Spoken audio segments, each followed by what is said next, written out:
चिल्हो सियारों की कथा। जीवित पुत्र का व्रत कथा में चिल्हो सियारों की एक कथा भी सुनी जाती है। वह संक्षेप में इस प्रकार से है। एक वन में सेमर के पेड़ पर एक चील रहती थी। पास की झाड़ी में एक सियारिन भी रहती थी। दोनों में खूब पटती थी। चिल्हो जो कुछ भी खाने को लेकर आती उसमें से सियारिन के लिए जरूर हिस्सा रखती।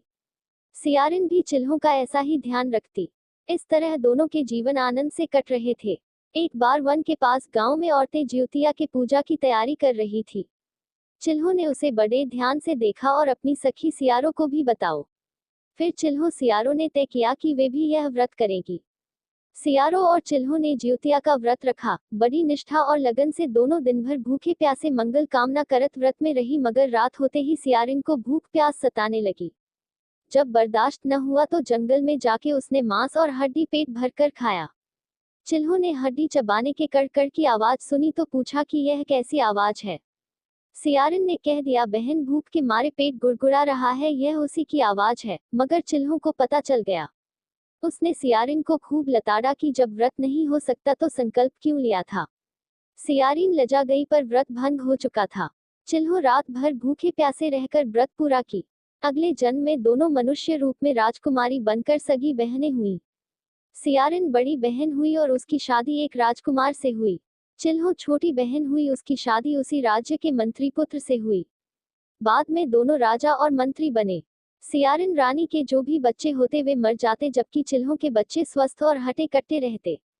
इससे उसे जलन होती। उसने कभी उनका सर कटवाकर डब्बे में बंद करा दिया, पर वह शीश मिठाई बन जाती और बच्चों का बाल तक बांका न होता। बार बार उसने अपनी बहन के बच्चों और उसके पति को मारने का प्रयास भी किया, पर सफल न हुई। आखिरकार दैव योग से उसे भूल का आभास हुआ। उसने क्षमा मांगी और बहन के बताने पर जीवित पुत्र का व्रत विधि विधान से किया तो उसके पुत्र भी जीवित रहे। जीवित पुत्र का व्रत कथा। गंधर्वों के राजकुमार का नाम जीमूतवाहन था। वे बड़े उदार और परोपकारी थे। जीमूतवाहन के पिता ने वृद्धावस्था में वानप्रस्थ आश्रम में जाते समय इनको राज सिंहासन पर बैठाया, किंतु इनका मन राजपाट में नहीं लगता था। वह राज्य का भार अपने भाइयों पर छोड़कर स्वयं वन में पिता की सेवा करने चले गए। वन में ही जीमूतवाहन को मलयवती नामक राजकन्या से भेंट हुई और दोनों में प्रेम हो गया। एक दिन जब वन में भ्रमण करते हुए जीमूतवाहन काफी आगे चले गए, तब उन्हें एक वृद्धा विलाप करते हुए दिखी। पूछने पर वृद्धा ने रोते हुए बताया, मैं नागवंश की स्त्री हूँ, मुझे एक ही पुत्र है। पक्षीराज गरुड़ के कोप से मुक्ति दिलाने के लिए नागों ने यह व्यवस्था की है, वे गरुड़ को प्रतिदिन भक्षण हेतु एक युवा नाग सौंपते हैं। आज मेरे पुत्र शंखचूड की बलि का दिन है। आज मेरे पुत्र के जीवन पर संकट है और थोड़ी देर बाद ही मैं पुत्र विहीन हो जाऊंगी।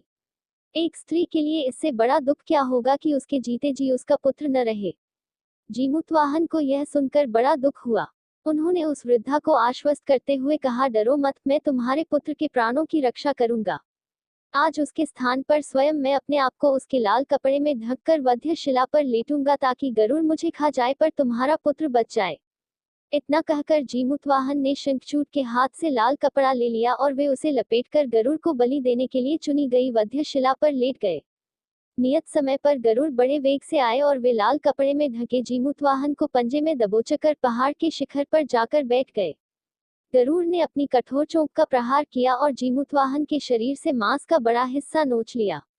इसकी पीड़ा से जीमूतवाहन की आंखों से आंसू बह निकले और वह दर्द से कराहने लगे। अपने पंजे में जकड़े प्राणी की आंखों में से आंसू और मुंह से कराह सुनकर गरुड़ बड़े आश्चर्य में पड़ गए, क्योंकि ऐसा पहले कभी न हुआ था। उन्होंने जीमूतवाहन से उनका परिचय पूछा। जीमूतवाहन ने सारा किस्सा कह सुनाया कि कैसे एक स्त्री के पुत्र की रक्षा के लिए वह अपने प्राण देने आए हैं। आप मुझे खाकर भूख शांत करें। गरुड़ उनकी बहादुरी और दूसरे की प्राणरक्षा के लिए स्वयं का बलिदान देने की हिम्मत से बहुत प्रभावित हुए।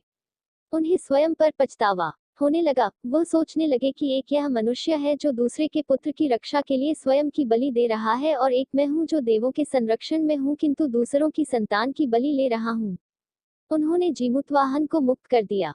गरुड़ ने कहा, हे उत्तम मनुष्य, मैं तुम्हारी भावना और त्याग से बहुत प्रसन्न हूँ। मैंने तुम्हारे शरीर पर जो घाव किए हैं उसे ठीक कर देता हूँ।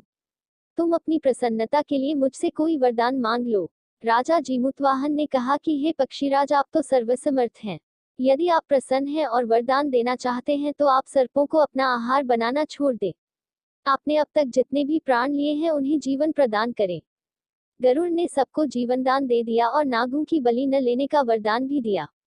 इस प्रकार जीमूतवाहन के साहस से नाग जाति की रक्षा हुई।